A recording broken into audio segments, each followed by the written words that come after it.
வணக்கம் நண்பர்களே. இன்று நாம் பேசப்போவது கிருஷ்ண பரமாத்மாவின் ஆழமான ஞானத்தை பற்றி. மனதின் அமைதி, வாழ்க்கையின் நோக்கம், சவால்களை எதிர்கொள்ளும் விதம், இவை அனைத்தையும் பகவத்கீதையின் வழியே பார்ப்போம். நீங்கள் இரவு தூங்கச் செல்லும் முன் கிருஷ்ணரின் வார்த்தைகளை ஒருமுறை கேட்பது ஒரு வெறும் பழக்கம் அல்ல, அது ஒரு ஆழமான ஆன்மீக பயிற்சி. அது உங்கள் அமைதியற்ற மனதை அமைதிப்படுத்துகிறது, எதிர்மறை எண்ணங்களை குறைக்கிறது, உங்களுக்குள் இருக்கும் தன்னம்பிக்கையை மீண்டும் எழுப்புகிறது. அர்ஜுனா, நீ உன் கடமையை மட்டும் செய், பலனை என்னிடம் விட்டுவிடு. இந்த ஒரு வாக்கியம் மட்டுமே உங்கள் மனதின் சுமையை எவ்வளவு இலகுவாக்கும் என்பதை நீங்கள் உணருவீர்கள். இரவு நேரம் இதற்கு மிகவும் உகந்தது. ஏனெனில் அப்போது வெளி கவனச்சிதறல்கள் குறைவாக இருக்கும். உங்கள் ஆன்மா அமைதியாக ஏற்றுக்கொள்ளும் நிலையில் இருக்கும். தினமும் இந்த போதனைகளை நினைவு கூறுவதன் மூலம் கடந்த கால வருத்தங்களும் எதிர்கால கவலைகளும் மெல்ல மெல்ல கரைந்து போகின்றன. நல்ல தூக்கம் கிடைக்கிறது. நாளடைவில் பகலில் உங்கள் மனம் இயல்பாகவே பக்தி நிறைந்ததாகவும் அமைதியானதாகவும் மாறுகிறது. இப்போது நாம் பார்க்க போவது நம்பிக்கை மற்றும் கவலையிலிருந்து விடுதலை. கிருஷ்ணனின் போதனைகள் நமக்கு சொல்வது என்ன? தெய்வீக விருப்பத்திற்கு சரணடையுங்கள், நிகழ்காலத்தில் வாழுங்கள். கிருஷ்ணர் நம்மை நம் குறைகளுடன், நம் தவறுகளுடன் ஏற்றுக்கொள்கிறார், எந்த குற்ற உணர்வும் இல்லாமல். இந்த நிபந்தனையற்ற அன்பை உணரும்போது நாமும் நம்மை மன்னிக்க கற்றுக்கொள்கிறோம், மற்றவர்களையும் மன்னிக்க கற்றுக்கொள்கிறோம். நம் கையில் என்ன இருக்கிறது, நம் கட்டுப்பாட்டில் இல்லாதது என்ன என்பதை பிரித்து அறியும் ஞானத்தை இந்த நம்பிக்கை நமக்கு தருகிறது. இதுவே அதிக கவலையிலிருந்து நம்மை காக்கிறது. இனி சில கதைகளை பார்ப்போம். ஒரு குயவன் களிமண்ணை எடுத்து ஒரு பாத்திரமாக மாற்றுகிறான். அதே போல சிறிய மனமாற்றமே முழு வாழ்க்கையையும் மாற்றக்கூடும். ஒரு விவசாயியும் வியாபாரியும் பற்றிய கதை நமக்கு சொல்வது நேர்மையும் கடின உழைப்பும் இன்றியமையாதவை. வஞ்சகம் கடைசியில் வீழ்ச்சியில்தான் முடியும். நூலால் கட்டப்பட்ட யானைகளின் கதையை கேட்டிருப்பீர்கள். சிறு வயதில் கட்டப்பட்ட யானை பெரியதாகியும் இந்த மெல்லிய நூலை உடைக்க முயற்சிக்காது.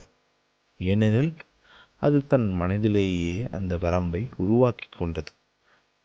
நம் வாழ்விலும் இது போன்ற எத்தனையோ கட்டுகள் நாமே சுமத்தி கொண்டவை. நேரத்தை பற்றி கிருஷ்ணர் என்ன சொல்கிறார்? நேரம் என்பது அனைத்தையும் ஆளும் ஒரு உன்னத சக்தி. அது யாருக்கும் தலைவணங்காது. அது நிறுத்தாமல் முன்னோக்கி நகர்ந்து கொண்டே இருக்கும். எந்த புத்தகமும் கற்றுத்தர முடியாத பாடங்களை நேரம் நமக்கு கற்றுத்தரும். அவசரம் எப்போதும் தவறுகளுக்கும் பிந்தைய வருத்தத்திற்கும் வழிவகுக்கும். ஒரு செடிக்கு தினமும் தண்ணீர் ஊற்றுவது போல தொடர்ச்சியான முயற்சி மட்டுமே அறிவிலும் குணத்திலும் சாதனையிலும் வளர்ச்சி இருக்கிறது. நெறிமுறையுடன் வாழ்வது, சுய கட்டுப்பாடு பேணுவது, இவை கிருஷ்ணனின் மைய போதனைகள். பலனின் பற்றின்றி உங்கள் கடமையை செய்யுங்கள். அதுவே உங்களுக்கு உண்மையான மன அமைதியை தரும். ஆசை, அகங்காரம், கோபம் இவற்றை கட்டுப்படுத்துபவனே நிலையான தெளிந்த மனதை பெறுகிறான். உண்மையான தலைமைத்துவம் என்பது அதிகாரத்திலிருந்து வருவதில்லை, அது சுய கட்டுப்பாட்டிலிருந்து, முன்மாதிரியான வாழ்விலிருந்து வருகிறது. உறவுகளை பற்றி பேசினால் அன்பு எப்போதும் நிபந்தனையற்றதாக இருக்க வேண்டும், உடைமையாக இருக்கக்கூடாது. உங்களை மதிக்கும் ஆதரவளிக்கும் நபர்களை மதியுங்கள். நச்சுத்தன்மையான தொடர்புகளிலிருந்து விலகியிருங்கள். நீங்கள் மற்றவர்களுக்கு போதிக்கும் மதிப்புகளையே நீங்களே முதலில் வாழ வேண்டும். பயமும் தோல்வியும் எதிர்மறை எண்ணங்களும் இவை நிரந்தரமானவை அல்ல. நம்பிக்கையுடனும் சரியான செயலுடனும் இவை கரைந்துவிடும். தோல்வி என்பது ஒரு முடிவு அல்ல, அது ஒரு பாடம், வெற்றிக்கான ஒரு படிக்கல். எதிர்மறை எண்ணங்கள் என்பது கண்ணாடியில் படிந்த அழுக்கு போன்றவை. அவை நம் உண்மையான பார்வையை மறைக்கின்றன. ஆன்மீக பயிற்சி அந்த அழுக்கை சுத்தப்படுத்துகிறது. இறுதியாக ஆன்மீக உண்மைகளை பற்றி பேசுவோம். ஆன்மா நித்தியமானது. அது பிறப்பாலோ இறப்பாலோ மாறாது. பற்றும் அகங்காரமும் தான் துன்பத்திற்கு காரணம். பற்றின்மையே உண்மையான விடுதலை.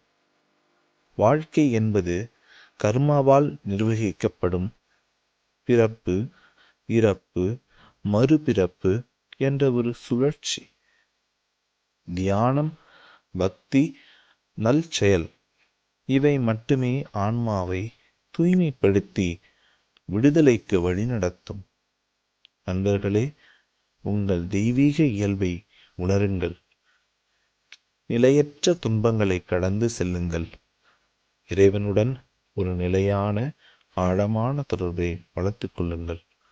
அதுவே உண்மையான நிரந்தரமான மன அமைதிக்கு வழி. நன்றி. இதுபோன்ற இன்னும் பல ஆன்மீக பயணங்களுக்கு மனம், புத்தி, சித்தம் சேனலுடன் தொடர்ந்து பயணியுங்கள்.